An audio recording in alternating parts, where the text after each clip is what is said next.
ជំរាបសួរពុកម៉ែបងប្អូនទាំងអស់គ្នាថ្ងៃនេះខ្ញុំសូមនាំអារម្មណ៍បងប្អូនខ្មែរ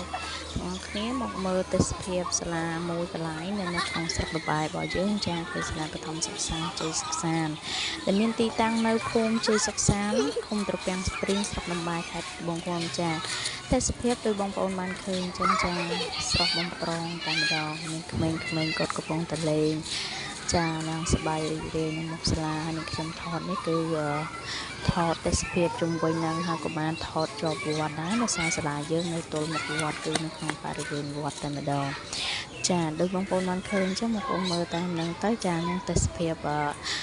មុខសាលាហើយក៏នៅក្នុងបរិវេណវត្តដែរមានក្មេងៗរត់លេងជាច្រើនដែរចាមានព្រះអង្គធំមានអីដែរចានេះគឺវត្តក្នុងវត្តបរិវេណក្នុងវត្តចាវីដេអូថ្ងៃនេះមានតែប៉ុណ្្នឹងបាយបាយ